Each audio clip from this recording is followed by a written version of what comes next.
Assalamualaikum warahmatullahi wabarakatuh. Waalaikumsalam warahmatullahi wabarakatuh. Perkenalkan, nama saya Muhammad Fauzan. Di sini saya akan bercerita kembali mengenai buku Petualangan Don Quijote yang ditulis oleh Miguel de Cervantes, di mana buku ini menceritakan seorang kesatria pengembara dari Spanyol. Di babak pertama ini menceritakan seorang laki-laki yang berumur 50 tahun. Dia suka sekali membaca sebuah buku yang dimana buku ini bergenre petualangan, yaitu seorang kesatria tersebut. Nah, dia saking itu dia berimajinasi bahwa dia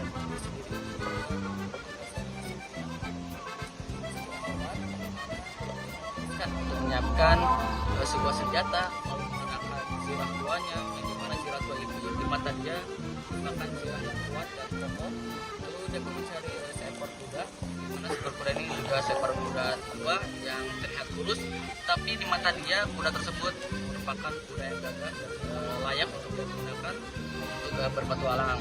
Nah, dia pun menamai kuda tersebut Rocinante, dan nama ini dia sangat merasa cocok dengan namanya untuk menemani petualangan dia. Nah, lalu dia pun memutuskan untuk berpetualangan, membela kebenaran dan menumpas kejahatan.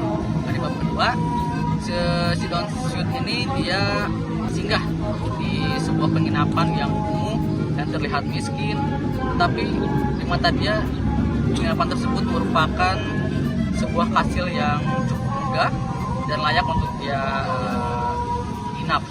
Nah, setelah itu dia berpikir bahwa kalau dia tidak cantik, tidak ada pelantikan, dia merasa bahwa dirinya itu belum menjadi seorang kesatria. Nah, dia pun memutuskan untuk meminta kepada pemilik penginapan tersebut untuk melantik dia, dan dia pun dilantiklah oleh pemilik penginapan tersebut.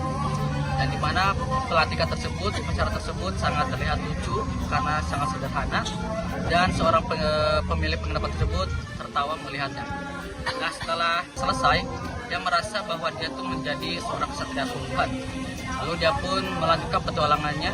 Nah, di bab ketiga ini, si Don Quijote ini dia berpetualang dan mendengarkan teriakan seorang anak kecil yang meminta tolong.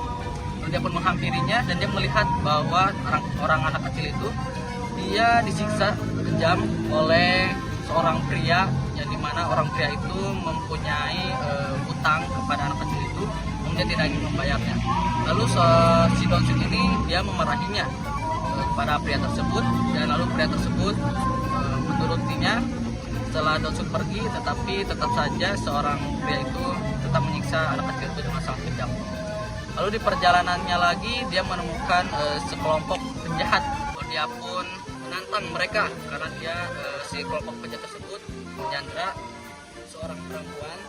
Dia pun menumpaslah kejahatan dengan percaya dirinya, dia menumpas kejahatan, tetapi hal konyol terjadi karena kuda yang ia tunggangi itu berlari, lalu di kuda tersebut jatuh sehingga si Don Quijote ini terguling-guling sehingga susah untuk berdiri kembali dikarenakan zirah yang berat tersebut. Nah, di sana Don Quijote disiksa oleh kelompok penjahat tersebut, namun dia tidak merasa malu karena dia merasa perbuatan tersebut dikarenakan dia berjuang demi membela kebenaran. Nah, sekian dari saya. Assalamualaikum warahmatullahi wabarakatuh.